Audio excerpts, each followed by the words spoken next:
আজ আমরা কথা বলবো এমন একটি বিষয় নিয়ে যা শুধু একটি শিল্পের নয়, বাংলাদেশের ভবিষ্যতের সাথে জড়িত। এই সত্যটি এক লাইনে বলা যায়, স্পিনিং বাঁচলে গার্মেন্টস বাঁচবে। বাংলাদেশের অর্থনীতির সবচেয়ে বড় শক্তি হলো গার্মেন্টস সেক্টর। দেশের রপ্তানির 80% আসে এখান থেকে। লক্ষ লক্ষ শ্রমিক, পরিবার এবং জাতীয় অর্থনীতি এই শিল্পের উপরে দাঁড়িয়ে আছে। কিন্তু প্রশ্ন হলো, গার্মেন্টসের জন্য সবচেয়ে জরুরি জিনিস কি? সবচেয়ে জরুরি জিনিস হচ্ছে সুতা। আর সুতা আসে কোথায় থেকে? আমাদের স্পিনিং মিল থেকে, তাই না? অর্থাৎ স্পিনিং মিলই হলো গার্মেন্টসের হার্ট। এই হার্ট বন্ধ হলে পুরো সিস্টেমই থেমে যাবে।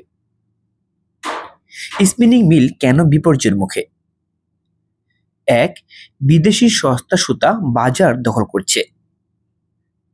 যেমন ভারত, চীন, পাকিস্তান থেকে সস্তা সুতা এসে দেশের লোকাল স্পিনিং মিলকে অস্থির করে দিচ্ছে।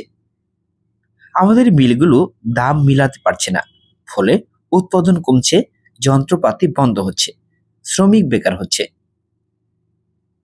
দুই হচ্ছে ব্যাংক লোন না পাওয়া।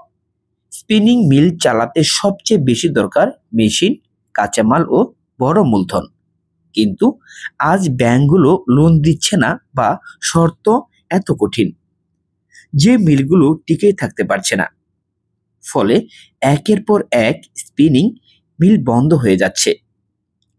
এটা শুধু স্পিনিং এর সমস্যা নয়, এটা গার্মেন্টসের ভবিষ্যৎকেও অন্ধকার করে দিচ্ছে।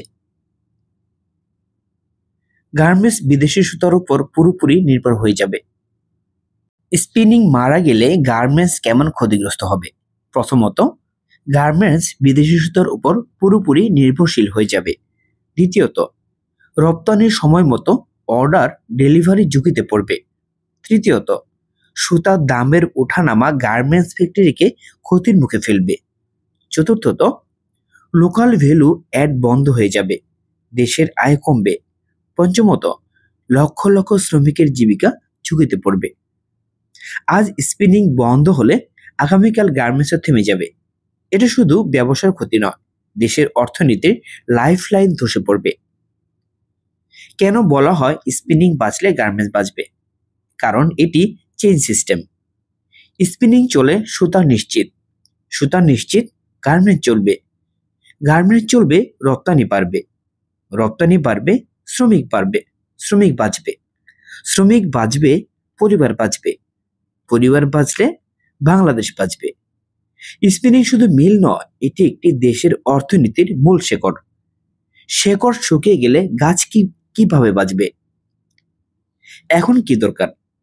এখন দরকার হচ্ছে বিদেশি সুতার উপর যুক্তিসঙ্গত নিয়ন্ত্রণ, ব্যাংক লোন ও পুনঃঋণ সহায়তা, লোকাল উৎপাদনকে অগ্রাধিকার, সরকারের প্রণোদনা, মিল মালিক ও গার্মেন্টস মালিকদের সমন্বয়।